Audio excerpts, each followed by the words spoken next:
start your day the right way. It's Marv and Rauh in the morning. Yes, welcome on in. Marv and Rauh in the morning. Happy Monday to you all. And man, what a weekend of sports. I hope you had a good holiday weekend. We took way too long of a break. I am ready to be back. I was looking at setting up the stream for today, and I was like, man, we haven't talked since Christmas Eve. There's just been a bunch of stuff to talk about, man. It has been absolutely insane. Sunday Night Football is crazy, maybe one of the craziest games ever. We keep raising the bar here when it comes to just absolute bangers this season. It's insane. We're going to talk about the Tank Bowl. We're going to talk about downfalls that need to be studied, college basketball, college football, of course, previewing the college football playoffs coming up, all that right here on Marv and Rauh in the morning. Make sure you subscribe to get started. Nick, man, it's been wild. I know you're a little sick, but we're back, ready to roll. Yeah, man, holiday season's been crazy. It got to me a little bit, but boy, have I been itching to get back on the mic. We've got a really packed show to get to today, so let's go ahead and jump right into it. Yeah, let's do it. The biggest thing I got to ask you right off the bat is, did we just witness maybe one of the greatest Sunday Night Football games in the history of Sunday Night Football? And I feel like we continue to keep raising that bar over and over again when it comes to this. Like we just saw a Thursday Night Football game a few weeks ago, not even just last week, with the Rams and the Seahawks, where we like, okay, maybe this is the greatest Thursday Night Football game of all time. Now we see a game that we have never seen before. We've never seen a 7-7 tie, a 14-14 tie, a 21-21, a 28-28 tie, all in the same game. And we get that happening right here in this one. The 49ers win 42-38. This is the definition of a shootout. This is the definition of a shootout. Brock Purdy, 303, 3 touchdowns. Interception on the very first play of the game. Turns around and throws 300 yards in the face of the Bears, right? Caleb Williams on the flip side, 332 touchdowns and an interception. This really makes you worried about maybe the defense of these teams, but it also shows you that we are in for one heck of an NFL playoff coming in a few weeks. Yeah, sometimes this is just how games go. When you mentioned like being a little bit scared about these defenses, there is something too where games just become an offensive shootout, and 38-42 obviously lends itself to that. Give Purdy some credit here, throwing an interception right away, 303, 3 touchdowns. Basically, if you chop off that interception, which you can because it was on one end of the night, like you can literally just look at the 303 and 3 touchdowns, and the fact that he did that after an interception was pretty incredible. I know we were talking a little bit before the show, and you were talking about how good the 49ers are. My first question was, does this show that the Bears are a legit contender in the NFC? Because this is no, 38 points, 26 of them came in garbage time. Like, this is a real good showdown from the Bears. No, this is both ways. This is the fact that we are probably most likely going to see. This is a potential one. This is potentially could be the wild card matchup. There's a scenario where we get this exact same game just in Chicago, week 1 of the wild card. Like there's a possibility. Now there's also a possibility that the 49ers are the number 1 seed. There's a possibility that the 49ers still win the NFC West. The only unpossibilities here with the NFC West is that with the win on Sunday night, the Rams no longer can win the NFC West. It's either the Seahawks or the 49ers, and we're getting that on Saturday night, by the way. So if you think that we are done, with the bangers on primetime football, we might have one tonight on Monday Night Football between the Falcons and the Rams. Remember, the Rams do have the Falcons' number 1 pick, so there's a lot to play for in that game. And then what we have Saturday with playoff implications, Sunday Night Football next week with playoff implications. It's insane. But when you're looking at the Bears, I'm with you. Yeah, they did a lot of work this year. Caleb Williams obviously being in his second year, trying to make that next step forward. He absolutely did. Them investing in the offense and defensive line, obviously, especially the offensive line, helps that dramatically. Last year, he was sacked a league high 68 times. This year, he's been sacked, I believe it's 27.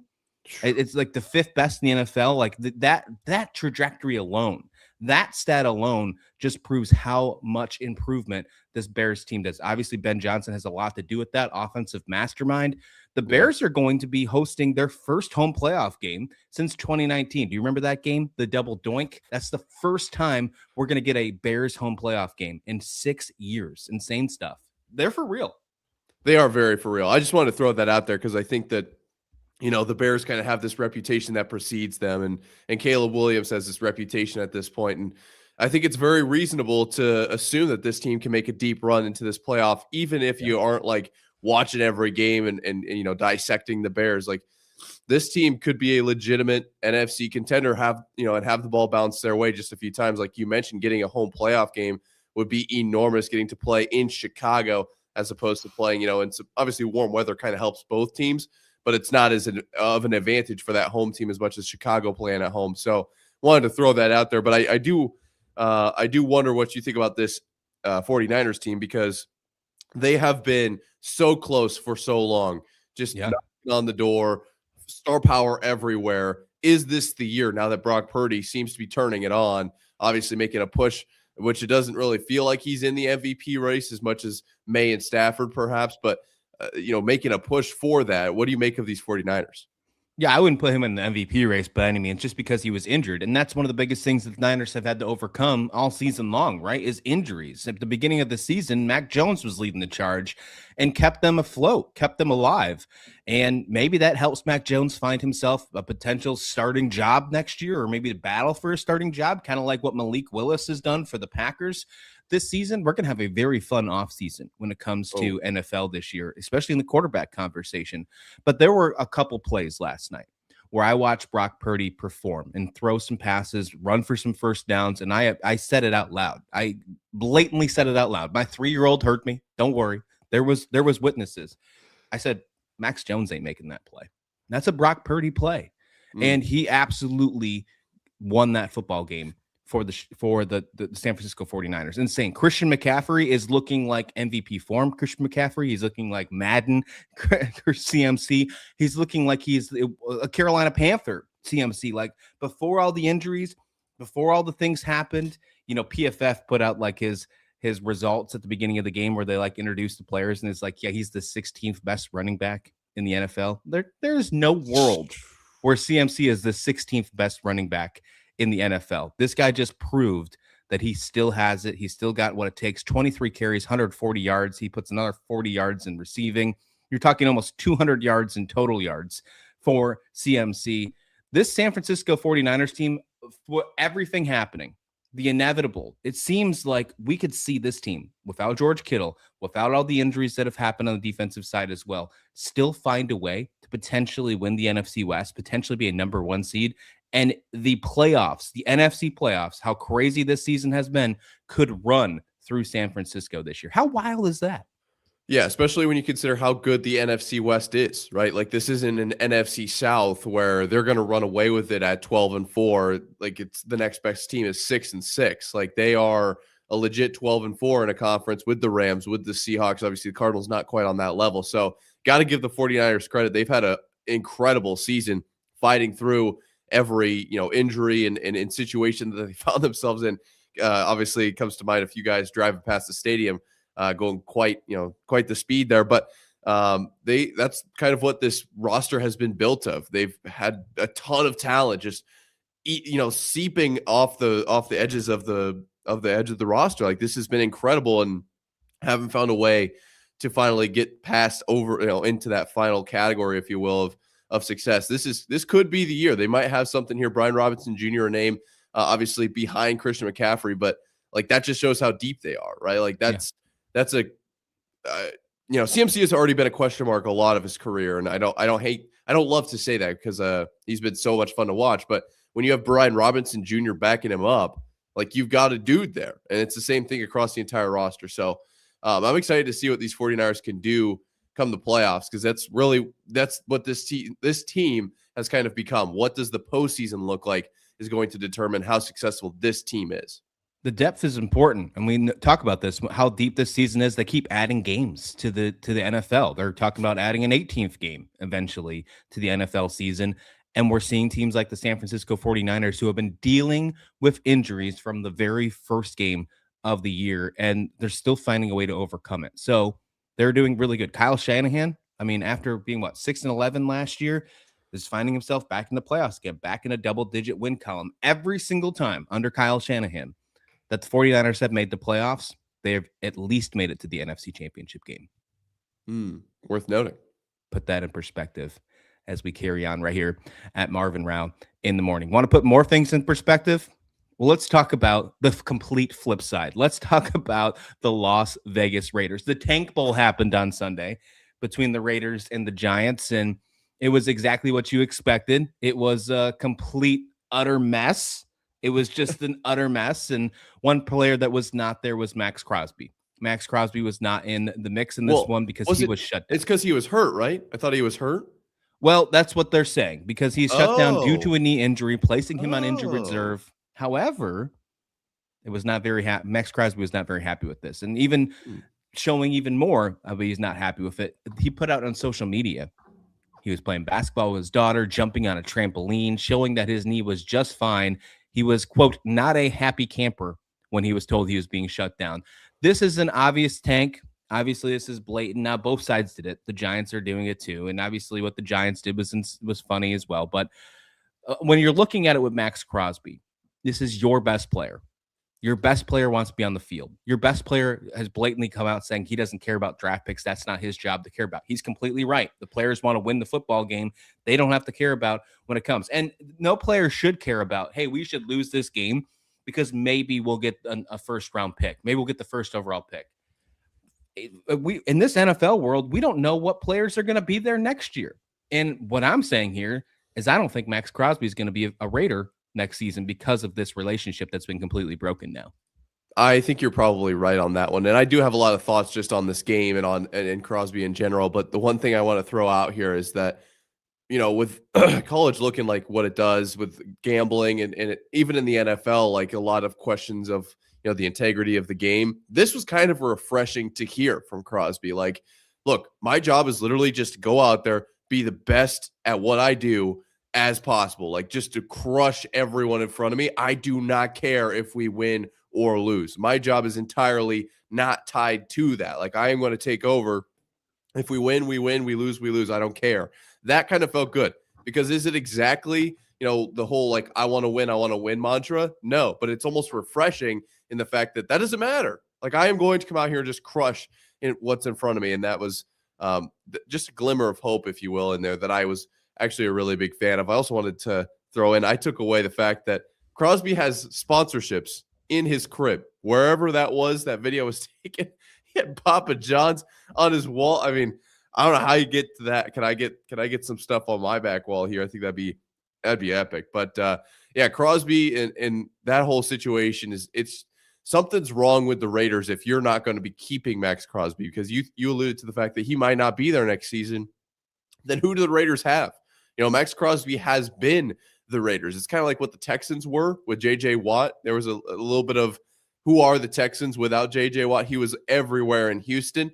Not quite to the same extent, but who are the Raiders without Max Crosby? He's kind of been the guy for the Raiders. They even tried to do this whole rebuild and rebrand, if you will, this offseason with, you know, Pete Carroll and Geno, and it feels like it's still the Max Crosby Raiders. And if they're going to walk away from him, isn't that a terrible decision? Yeah, this is their worst season since 2006 when they went 2-14 as well. Now this could turn to be their worst season, 2-15, because now obviously they play a 17th game. They have a 193 point differential. Like that is what they have right now. A negative 193 point differential is insane. It is absolutely insane. In the last 20 something years since they lost the Super Bowl, in 2002. Since they lost the Super Bowl in 2002, they've only had 3 seasons where they've had a positive differential. That's it. A positive differential.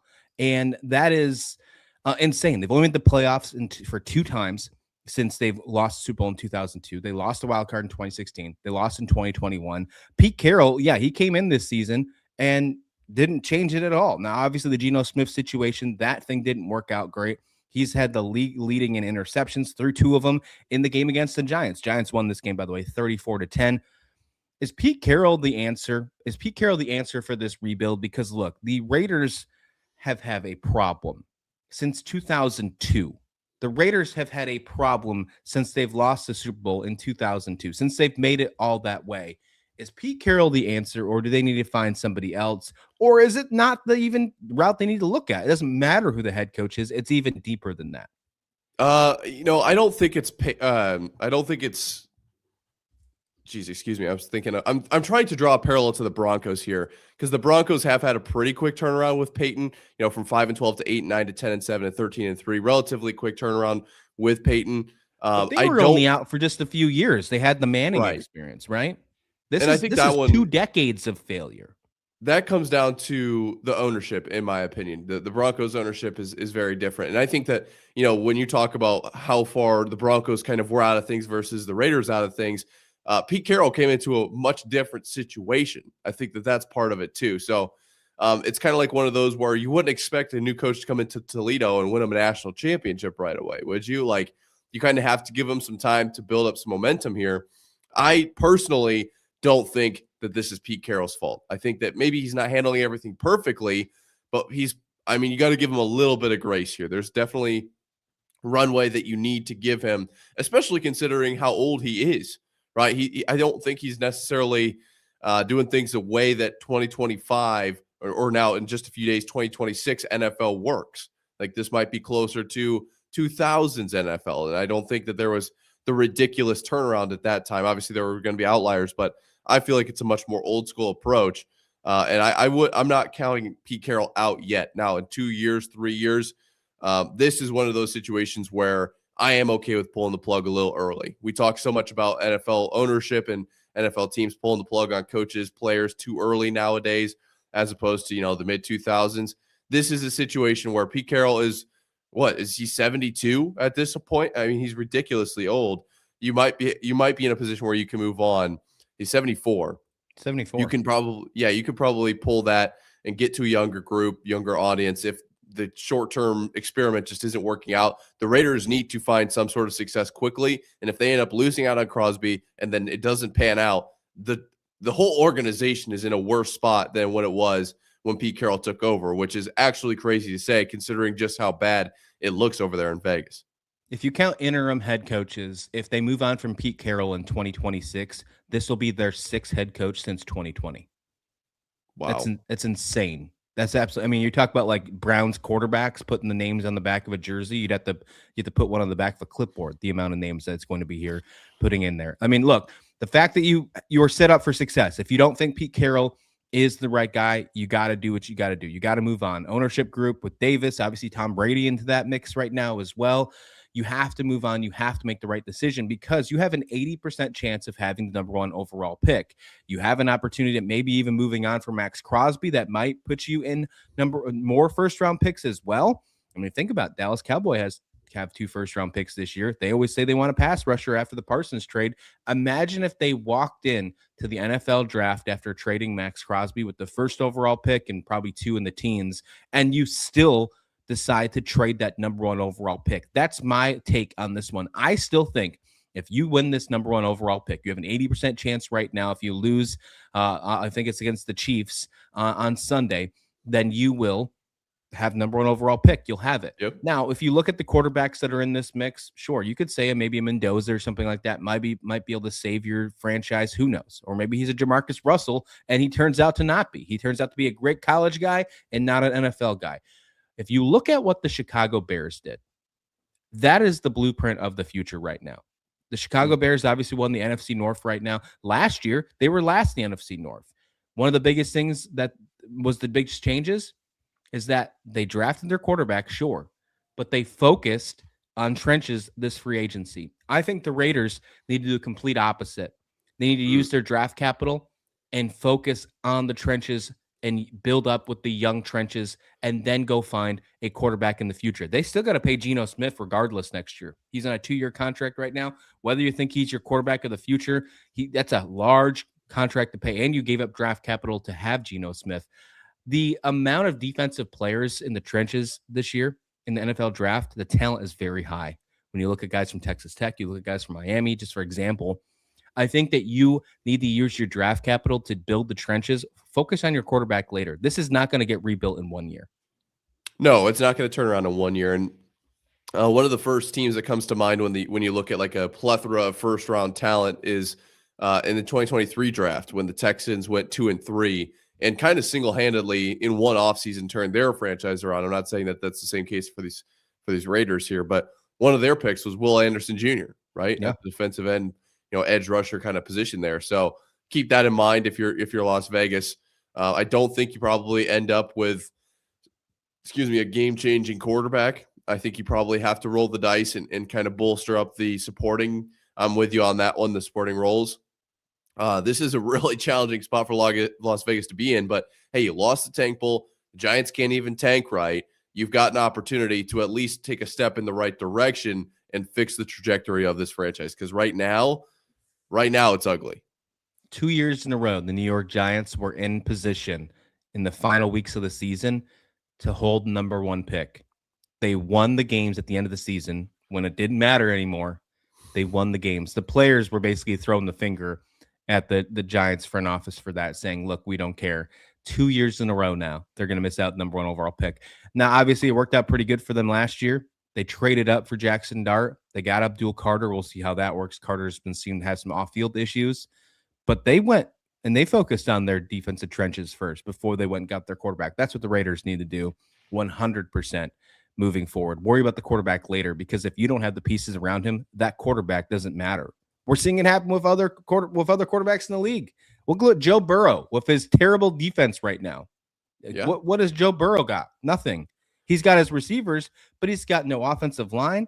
He's got no defense. It's like that meme over and over again where it's like Joe Burrow throws a touchdown pass to Jamar Chase, but he can't throw the ball because he's sacked. But like if it's Joe Burrow throwing the touchdown to anybody, but if he's got Sewell blocking him, like that was the meme that came out during the draft. Yeah, it's the same thing with the Raiders. They have to build everything else. Worry about the quarterback later. We're seeing a huge resurgence of quarterbacks pop up. Sam Darnold's and Daniel Jones. Look what Malik Willis is doing. Look what Mac Jones is doing. Just fill the hole with a Band-Aid until you are ready to draft that franchise quarterback, till your franchise is ready to have a franchise quarterback. The Raiders are just not there right now. Speaking of one of those players that have come out of the blue and really just turned themselves around, Daniel Jones, he's one of them, and he needs a bag. Daniel Jones deserves an absolute bag when he comes back from his injury. Obviously going to be a pending free agent this year as well. Only signed a 1-year deal with the Indianapolis Colts, but the Colts' downfall needs to be studied after the injury of Daniel Jones. They started off the season 8-2. They had a 99% chance of making it to the playoffs, and then they're eliminated. Before the final week of the season, the Indianapolis Colts, before they even played on Sunday, were eliminated from playoff contention. This is another one of those questions. How deep does this go? Is this a general manager? Is this a head coach problem? Or what is this moving forward? Obviously, the ownership change going from Jim Irsay to his daughter, you can make that as a question. People are starting to say this is not so cool anymore, that she's on the sidelines talking with headsets on. It was great when they were winning. Now they're thinking, oh, now she's micromanaging. This is not the right answer. I'm not in that boat, but that's what some people are saying on social media. What's your take to these Indianapolis Colts? Yeah. Well, the first take I have is Daniel Jones the MVP potentially? This is the conversation. Obviously, the numbers won't show because he's injured, but boy, are the Colts different when he isn't on the field, right? Yeah, when you look back, when you look back at this season, most valuable, yes, to their team. There's no doubt about it. Daniel Jones, what he did to this Colts team is insane. Yeah, if that's how you want to grade that award, I would not hesitate. And that's one of the always hindsight's 2020 type situations, right? Like how would the Rams look without Matt Stafford? How would the Patriots look without Drake May? It's a little bit tougher to make those kinds of decisions. Obviously, the Colts, very clear cutoff, right? Very much night versus day is where I was going there. Unbelievable for what the Colts' kind of turnaround has been. I can't even imagine the whiplash the fans are going through. Cartley, as far as what she's, wearing the headset, taking notes and all that, I'm actually still a fan. I don't think this is necessarily her fault. She's definitely early on in her tenure as an owner. It's hard to make a turnaround that quickly, especially when you're dealing with injuries. Like you just haven't built up the depth or maybe the coaching to build or to keep that depth kind of in check. I don't think this is on Carly at all. And I think that if she gets away from being out on the field and wearing the headset and learning about the team, learning about the inner workings of the team, that's actually doing a disservice to the team. I'm actually incredibly a big fan of what she's doing there. The biggest takeaway for me here is just that the Colts have felt like they've been on the edge for a really long time. I feel like Jonathan Taylor's kind of been that guy for me, that they've just been really close. They haven't been quite able to figure out how to find a ton of success, but they've been right there. And then Jonathan Taylor kind of money debacle happened, and now they're keeping him, and he's a legitimate weapon for them. But now the quarterback falls down, and Daniel Jones is, I think, the guy for them moving forward. And obviously that MVP conversation is the main point for, like, yeah, he is a legitimate, like, pay him the money because he will bring you success. I can't believe we're saying that. We said that before we went live. I cannot believe these sentences are coming out of our mouth. But Daniel Jones is a legit weapon for the Colts. And if they let him go, that would be malpractice. Can't have that. I think Chris Ballard needs to go. I think it's time to make a change at general manager for the Colts. And if you want to make a decision at head coach, fine, let the new GM make that decision. But that new GM needs to know, like, also, yeah, we should probably bring back Daniel Jones. That new GM's going to have a hard work to do because they don't have their first round picks because they trade him for Sauce Gardner. Now, Sauce Gardner went on social media last night and talked about how people were kind of giving him crap because if you look at the records, Sauce Gardner started the season 1-7 with the Jets and then was like somehow 1-6 with the Colts or something like that. Ever since being traded over, the downfall happened after the trade. Obviously, it has nothing to do with Sauce Gardner. It was the fact of the Daniel Jones injury. It's just one of those ironic type of stats.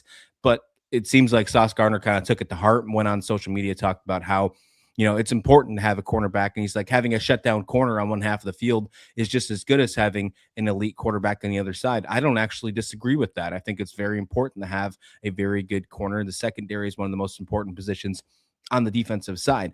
When you look at what Chris Ballard has done over the last couple seasons, though, obviously the main thing that comes to my mind is that he completely blew it with Anthony Richardson. I mean, he should have been fired for that. I mean, that situation just hasn't worked out. The fact that you had to go and get Daniel Jones, the fact that you had to go and get Phillip Rivers out of retirement, you had to go back 5 years in the past to bring back a quarterback to hope that your season could still live with Phillip Rivers, a guy that is more focused on his 10 kids, that was more yelling at the rest because he has coaching experience now. They can't even throw the ball 30 yards down the field. They had to put a Hail Mary. The final play of the game against the Colts on Sunday, Riley Leonard had to come in to throw the Hail Mary because Phillip Rivers just can't do it no more. Like, that's the thing. Chris Ballard, I think, has to maybe take the knife here, take the sword, and they need to move on and find a new GM. Yeah, I think that's been in conversation for a long time. And, the one thing I will give Ballard credit on is actually picking up Rivers. That's a very creative move. I think everyone had kind of written, the old man off, and rightfully so, a little bit of what we've seen so far. But that was a smart play, actually. So I'll give him that. I commend him for that move. But just about every other move he's made has been questionable at best. I feel like there were definitely better moves to be made out there. And so as much as of a lovable guy as he is, and I feel like he's very much like tied into the community, and obviously his relationship with Pat McAfee, I think, has helped with that. I think it's ready. It's about time. I think we got to move on. The biggest question, though, is what you brought up. When you do move on, how does the rest of the team look? Because a new GM could shake everything up for the worse. Like, if you're Carly here, you have to pick the right guy, and you have to clearly define, like, hey, Daniel Jones, like, we're not going to really roll the dice on another quarterback, right? Or we're going to keep Jonathan Taylor around. I think that there has to be some guidelines to moving forward, because as bad as he is, there is the chance that you could find yourself in a worse position. You're not technically at the bottom right now if you're the Colts. Like, you're still in an okay spot. Obviously, this year is washed. It's over. Move on. But, next year, 3 years, 5 years, they're in an okay spot. And I don't think if you switch out Ballard, you could potentially take a huge step backward. And that's really what I think they're trying to avoid. The coolest thing about this, you're right, they obviously are just still very close. They play in the AFC South. It's not the toughest division in the NFL. Now it's getting better. The Texans look good. The Jaguars finally figured it out. I think the Titans are on the up and up. Obviously, we'll see what happens with their coaching search, but they're starting to put the right pieces in the place. When it comes to the Colts, they're in the right spot. They obviously have to make sure they just continue to do that in the right direction. And the best part is if they do make a change at GM and they do decide to stick around with Daniel Jones won't be the GM's guy. You know how, like, the GM obviously, like, attaches yourself to a player like, Brandon Beane with Josh Allen. Like, that's a thing, right? when it's a veteran quarterback like that, it doesn't get attached. You're not Right. drafting that guy. You're just bringing him in. He can always be seen as a Band-Aid. Unfortunately, that's just the way that Daniel Jones is going to live his rest of his career. That's just how journeymans are. And that's what Daniel Jones has become. If the GM decides to go ahead and give Daniel Jones another shot and it doesn't work out, no one can say it's his fault for saying, well, they shouldn't have did that. Look what happened in year one of Daniel Jones with the Colts. And then you can decide when you have draft capital again to make that change at quarterback. And you already had a great defense when Sauce Gardner's in there. Obviously, at least you hope so.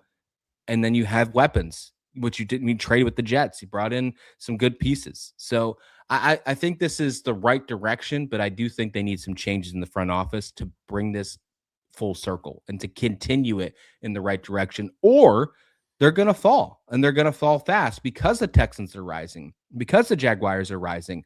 The Colts could easily fall stagnant in this one. Absolutely. Yeah. They're at a very much like a fork in the road. This is an opportunity to get better, or you could fall off real quick in these Colts. A horseshoe stuck in the sand, if you will. That's what you could have used. That could have been a really good one for you, but you just don't have enough caffeine in your system. I'm sick, man. It's just it's the illness. That's all. Oh, okay. All right. Sounds good. Let's dive into a little college hoops action. Let's talk some college hoops. And honestly, this is something that grinds my gears. I think college basketball is falling fast. I think the NCAA is ruining college basketball as we talk. And a lot of this is talking about some professional players potentially getting in the college basketball. We're seeing it already happen on the European side coming in. That's one thing. But if you are a player that has played in the NBA, you should not be able to play college basketball. Full stop. That should be it. We are starting to see a little bit of red tape. We're starting to see a little bit of things happening. And James Najee has just enrolled in Baylor. Now, he has not played in the NBA, but he was drafted to the NBA, played in the G League. He hasn't played any games right now. Now he's going to be playing with Baylor. We're seeing certain coaches pop out and saying terrible things about this, saying this is terrible for the game. Obviously, legendary head coach for Michigan State, Tom Izzo, what he said about it, said, I'm a little surprised. He's got to call Scott Drew, who is the head coach of Baylor. He's anxious to see what he tells me. If we're dipping into guys who were drafted to the NBA, shame on the NCAA and shame on the coaches too. He was not afraid to let his thoughts know on this process. What do you think? Is this a terrible idea, or is this something that's just inevitable? It's bound to happen. This feels to me like, college football feels a little bit like we're driving down this hill into a pit of lava. Like we can see the end coming. It's a little more gradual. It's been like this for a little bit, but it's not like a shock. Like everyone's like, yeah, there's major problems with this whole thing. Basketball, I feel like we're way up here. We're just driving on the road, and all of a sudden it's a cliff. We have gone off the cliff. All of a sudden we have gone, full on like Armageddon. This is terrible. I cannot believe college basketball has gone from being the premier college kind of sport, right? Like with what the tournament looked like and the regular season, the level of competition, like it was so much better than football, to now, like imagine if college football was drafting NFL players.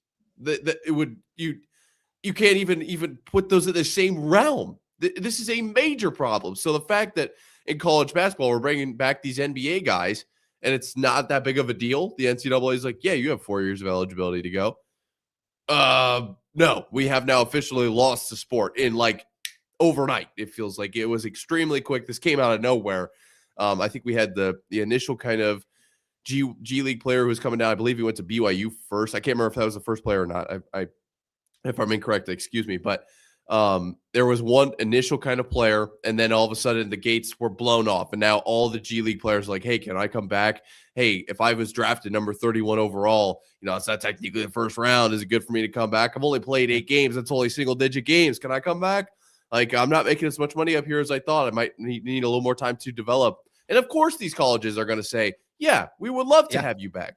Like you are good enough to be in the NBA. Of course we want you on our team, as opposed to this freshman who wasn't sure what major he wants to have yet. Like, yeah, you want the guys who are going to go pro on your team. This is a major problem for the college basketball landscape. The NCAA doesn't care. They cannot be a governing body anymore. This to me shows that they cannot do it. They have no power anywhere because they're just trying to avoid being sued. Like that doesn't work. If you're a parent, you can't just avoid trying to be yelled at by your kid and just give them whatever they want. That's not how parenting works. If you're the NCAA, you can't just say, hey, anybody can play. LeBron, you want to come back? It'll help our sport. Like, that's terrible. This is the worst thing I think college athletics has probably ever seen. And that's saying something because college athletics has seen some stuff. Yeah, you have to draw a line somewhere in the fact that the NCAA, you're right, the fact that they're trying to just act like a governing body that's just afraid that they're afraid, they're just here so they won't get fined, right? They're afraid that they won't get in trouble or they will get in trouble. So that's why they're not really saying anything. They're allowing things to happen. How far can we push it until it finally just breaks? And right now we're at the tipping point 100%. The Najee one is 1 point because obviously he just went to the G League. He was drafted. Yes. He was drafted. And I am completely on the side of if you're drafted the NBA, you forego your eligibility. You're done. You have decided. You have decided that you are going to be a professional. Whether you play or not, whether you step on that court as an NBA player, the fact that you were drafted as an NBA player, you're done. That's it. I think that's the possibility. But right now they're trying to find that red tape. Scott Drew, the head coach of Baylor, said that he wasn't in favor of signing pros when it first came about. But he said, quote, but again, we don't make the rules and we find out about things. We're always going to adapt to put our program in position to be successful because that's what we get paid to do.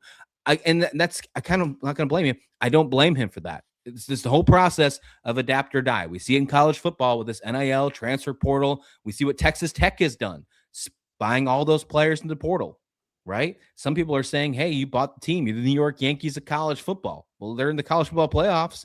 They're doing what they need to do, adapt or die, right? Scott Drew here, he was the 8 or 9 seed in the NCAA tournament last year. Baylor used to be seen as a national championship contender. They won it in 2020? 21. Yeah.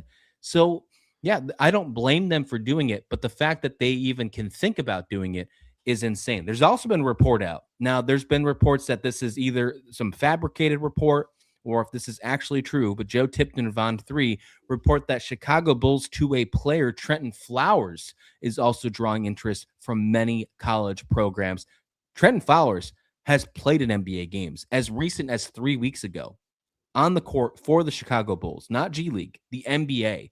And there's talks about him potentially coming back. He was a top 25 recruit in 2023. He initially committed to Louisville. And now there's reports that maybe he will be playing in college basketball. If that happens, I'm done. I'm out. Yeah, the trajectory on it is what gets me because, if you had told me 2 months ago, even because before college basketball season, I don't remember anything like this even being remotely talked about. So, we're halfway through the football season. You say to me, hey, can you believe they signed that G League player? I would say, no, they didn't. No, they didn't. Now, if you told me, hey, they signed Trent Flowers, I'd be like, awesome. Of course they did. That's the trajectory we're on. That's what I mean. Once the car has driven off the cliff, it's going to take some crazy miracle for that thing not to just fall into the pit of lava and be done. And look, I'm not going to sit here and tell you I have the answers. All right. Look to Ryan Hammer, who is the new kind of chancellor of college basketball. I give him all the credit. The dude knows ball. He has some great ideas for how to approach eligibility. I'm not going to sit here and tell you I have the answers, okay? But I you want to bring up European pros coming over and this, I get it. It's complicated, but this cannot happen. The way that this is going, it will not only will it completely erase what college basketball is, it will make it completely meaningless and a complete laughingstock. We are going into this is unacceptable territory, which I really legitimately, I can't stress this enough. This came out of the blue.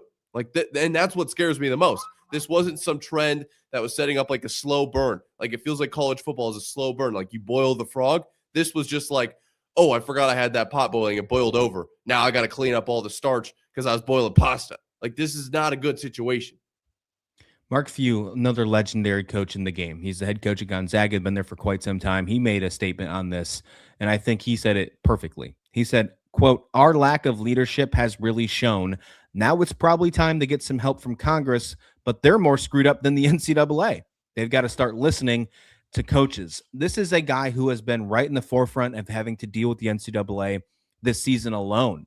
The NCAA denied Tyon Grant Foster a waiver to play this season after he missed 2 seasons in college due to cardiac arrest medical issues. Now he finally got back. He finally got to play. The waiver finally got approved. But now you're trying to bring in players that have logged NBA minutes and saying, yeah, you can come back to college basketball. When we have other players who are not being eligible for the return because of medical issues initially, unreal. I mean, it's just absolutely unreal. It's obviously just follow where the money is. That's all that matters when it comes to this point. It's absolutely insane. The system is completely broken. Yeah, the only thing I can say is what happened to the sport I love, man. It's rough. It's absolutely rough. Speaking of something on the flip side, though, I mean, maybe the most bizarre news of the weekend. Yeah. Kyle Whittingham, the new head coach at Michigan. And not only is he the new head coach at Michigan, he's probably going to screw over the holy war on the way out with BYU and Utah in the process. Let's just talk about this. Kyle Whittingham signing a 5-year deal to be the new head coach at Michigan. Now, obviously, he's an older chap as well. And a lot of people thought that he was going to retire at Utah. He was heading out. A lot of people were talking about his age over and over again. He said that was the mistake he had at Utah, was him talking about retirement, was him talking about the process of maybe moving on and hiring a replacement and things like that. And I think people started to get the idea of, okay, it's time to go with the younger guy so we don't miss out on him. We've seen this happen with a couple other places in college football. Now Utah goes with that. They move on from Kyle Whittingham. And instead of Kyle Whittingham taking a front office gig with Utah, because apparently that was in his contract, where he could just take over a special advisor role at Utah, he decides to take over one of the greatest programs in college football in Michigan, where they are in desperate need of some stability. And one thing that Kyle Whittingham has done over his career is had stability. For years, he was the head coach at Utah, one of the most respectful programs, I think you can say, in college football. What they've rise up the ranks from the Mountain West, the Pac-12 to the Big 12. And now he's going to be in the Big 10. And I mean, now you're talking about Kyle Whittingham in the big game against Ohio State. I mean, this is crazy stuff. When the first pictures were released, because like it has been a very much a busy holiday weekend for me, so I open up my phone, finally get some refuge, run to the bathroom quick, pull up my phone, Instagram. The first video of Kyle Whittingham, with whatever this is this the M or is that the U down? I don't. That's up to interpretation. But with the Michigan hat on, I think I was in the same boat as everyone else. This is AI. Move on. Next post. Yeah. It's a full-on graphic. What? So this is real? Like it really kind of felt like fake almost out of nowhere. I couldn't believe it when I saw it. So, happy for Michigan. This felt like the best case scenario for them. And you could disagree with me on that one, but who else was out there for Michigan to grab? And while, Kyle Whittingham hasn't won, national titles in the last 5 years, he's a very respected head coach. And like, does he have a ton of ties to Michigan? Like he was up there on the podium. Do you hate Ohio State? Well, I guess I do now. Like, no, He's not a Michigan man through and through, but that doesn't mean he can't coach. Like you're not hiring I feel like if you hired a coordinator in this position, if you're Michigan, you'd be worse off. I think Kyle Whittingham was the best hire if you're the Wolverines right here. And for the record, if anybody doesn't like that response that he had about Ohio State, like how can he hate them right now? He hasn't been in this rivalry. Once he gets in this rivalry, once the first game happens between Ohio State and Michigan, that response won't be the same. Like It just won't be the same, right? This is a guy who has seen both sides of the holy war, BYU and Utah. And obviously, you know how that goes. He's just a respectful kind of guy. When it goes down to the game, when it happens again between Michigan and Ohio State, and they ask him that question afterwards, it's not going to be, well, I guess I do now. So that's what he can just say at this moment in time. It's just how it is. But I'm sure you're going to see all the burners give him a lot of crap on that one. Speaking of the Holy War, speaking of Utah and BYU, it sounds like Kyle Whittingham's going to maybe kind of screw him on the way out, and I don't know if it's screw them, but it's definitely going to change the way that the Big 12 looks. Big 12 is going to look completely different next year for the record. And it's not just these concepts, but the 21-year head coach and Kyle Whittingham is talking about bringing offensive coordinator from Utah, Jason Beck, with him, and talking about bringing BYU's defensive coordinator, Jay Hill, with him to Ann Arbor. This would be huge for Michigan. And this would, in my opinion, This would make them right back towards the top as being a Big Ten contender. This is a great coaching staff.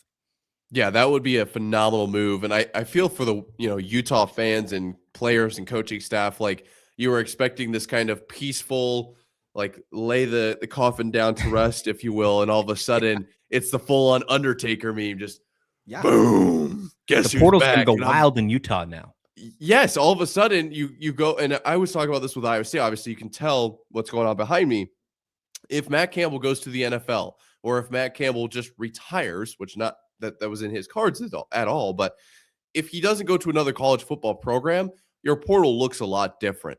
Utah going from, potentially a retired Kyle Whittingham to now at a premier top level college football program in the Big Ten, who just won a national title a few years ago, one of the most storied programs in all of college football. There's going to be guys who are going to be like, hey, will you take me or not? Because if you will, I am absolutely going to go over there. And that's nothing against Utah. That's just showing what Michigan is. That's a very, very good point. Like their portal is going to look very different. And now, obviously, you mentioned the coaching staff, what Iowa State's going through with nobody left in the coaching staff. Like I know exactly what that's like.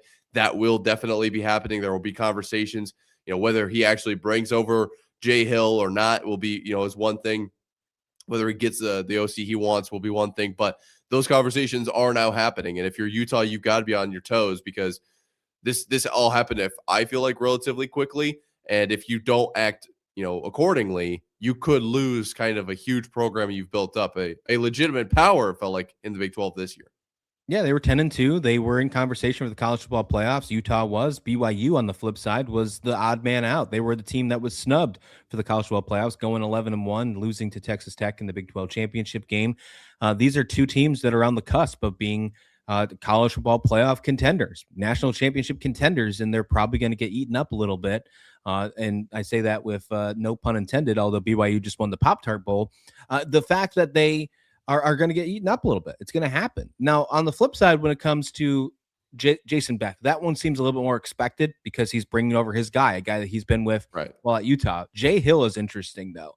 And I wonder if this is a little bit of a waterfall effect from Kalani Sitake not taking the Penn State job, because Sitake maybe had an opportunity to go to the Big Ten as well, take a more prestigious job, if you will, if you want to consider Penn State more prestigious than BYU. I think you could make that argument, at least in the eyes of college football blue bloods in that conversation. Right. But maybe Jay Hill wants to go to a bigger spot. Maybe he wants to be in the head coaching reins of the future. Maybe he thinks this is a good spot. Look, Kyle Whittingham had a head coach in waiting at Utah. That's what pushed him out in the first place. Maybe Jay Hill can be that guy for him at Michigan. That would be, it does make a lot of sense. That's the not what you know, but who you know type of situation. If you're Jay Hill here, I think this is very possible. And like you said, the biggest thing that I take away from this whole thing is or not Jay Hill, excuse me, but if Jay Hill comes in and Kyle Whittingham is able to get the staff that he wants, Michigan will be a powerhouse. Like they will be a legitimate contender. I know that it's going to be the first year. It's going to be, does he have his class? It's all of these questions. I think that they are a great coaching staff, and they're going to get these guys up and ready to play, teach them obviously what they need to know to play high-level Big Ten football. I wouldn't put it past Whittingham at all. What are the terms on Whittingham's deal here? Are we looking at, is this a Band-Aid for Michigan, or is this like a long-term investment? Because he might be relatively old, but he's no Pete Carroll.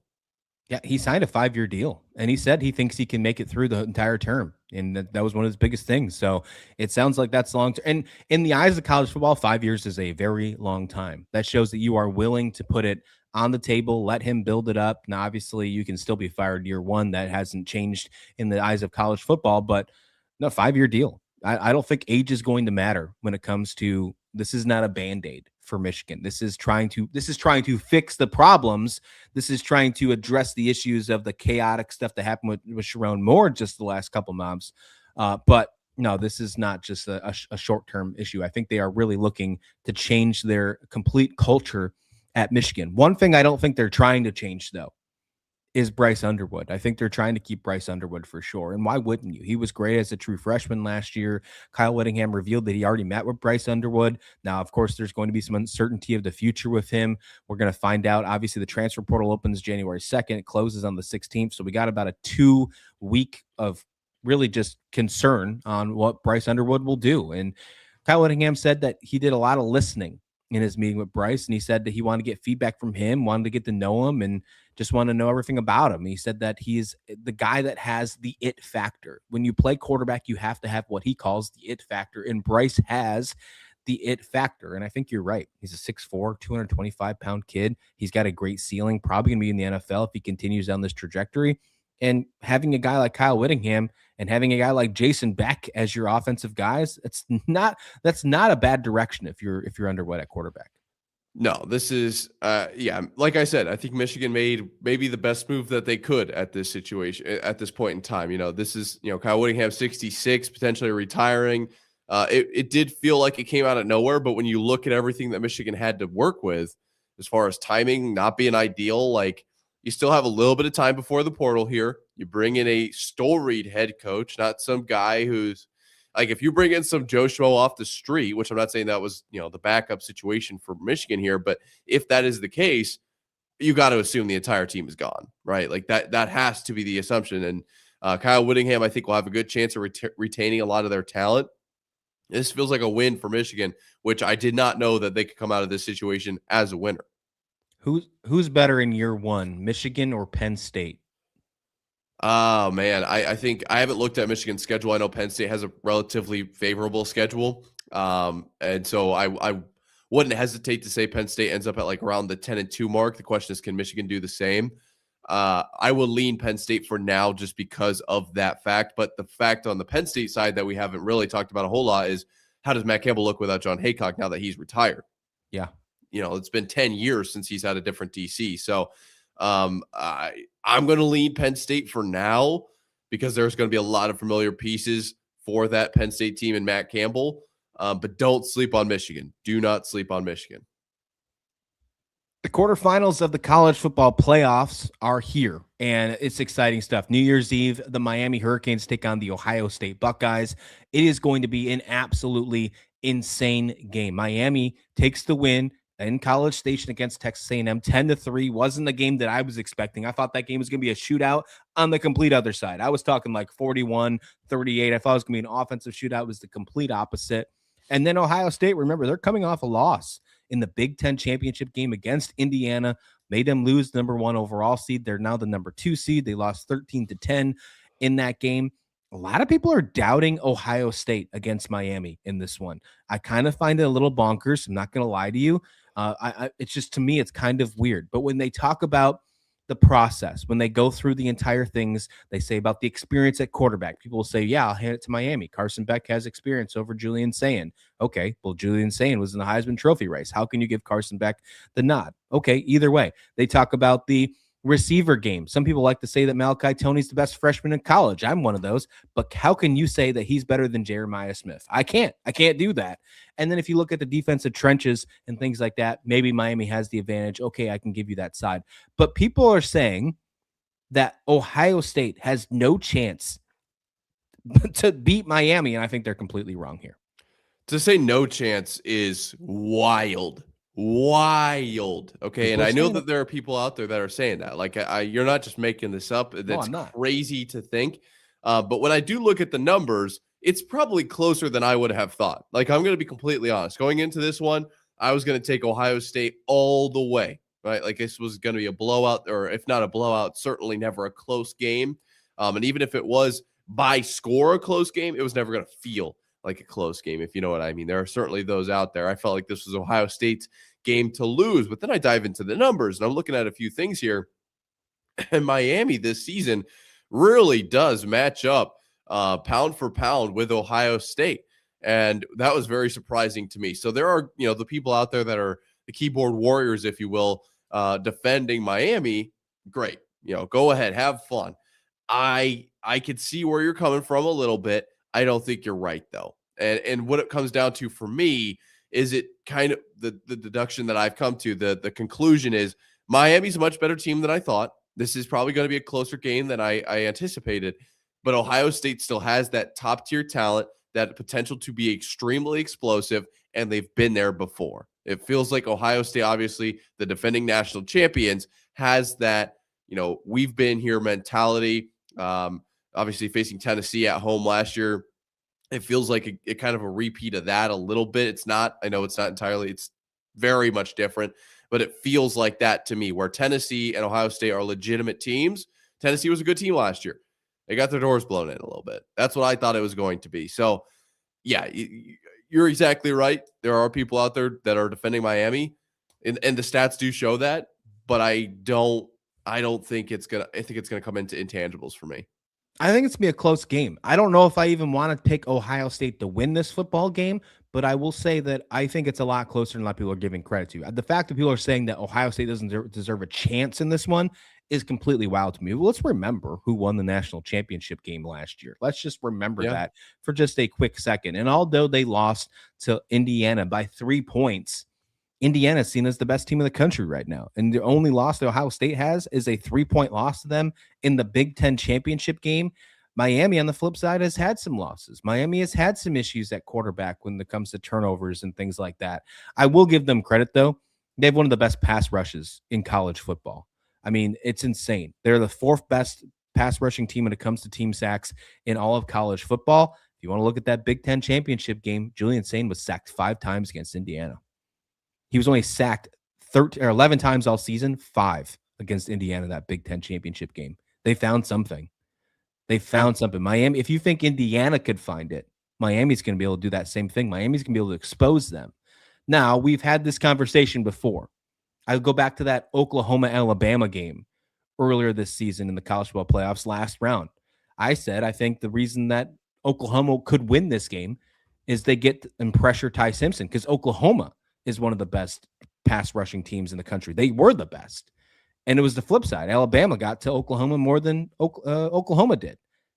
Can Ohio State flip the script here? That's what I'm trying to say. The numbers, if you want to play this game on paper, which we don't, but if you want to play this game on paper, when you look at the talent levels, you look at the position groups, you look at how they compare to other things, you might give the majority of the edge to Miami. But can Ohio State flip the script? Say we've been here before. Even though Julian Sain's not the guy that was here for us, we have been here before. Yeah, I think that Ohio State's defense is going to do a really good job of shutting down Miami. Any explosive attempts that they might have, there are going to be a few. Obviously, it's a football game, right? Someone's going to miss a tackle here or there. It does happen. But I think for the most part, Ohio State's defense will shut down Miami's explosive offense, which leaves Miami a little bit out to dry. I don't think that when Miami has the ball, they're averaging 6.3 yards to go on third. If they end up in that situation, it's a little bit it's a little tough, when you're at third and relatively long. Obviously that's not super long, but Ohio State averaging 5.7 yards to go on third down. Like, I think that Ohio State's offense is a better machine if they don't get the explosive plays, and I think that they're going to lean into that. Ohio State just needs to make Miami play football, and Ohio State is the better football team here. I know that might not be everybody's opinion, but it's felt like that all year long, and I'm sticking with my gut. This Miami team, it felt like they kind of just backdoor covered, found their way in the playoff. Like, I'm sticking with my feeling on that. Ohio State is the better team, and I think that you're going to have an argument for Miami to win this game. I don't think it comes down to even the championship pedigree. I think Ohio State's a better team, but when you factor in the fact that they are national champions from last season, give me the Buckeyes.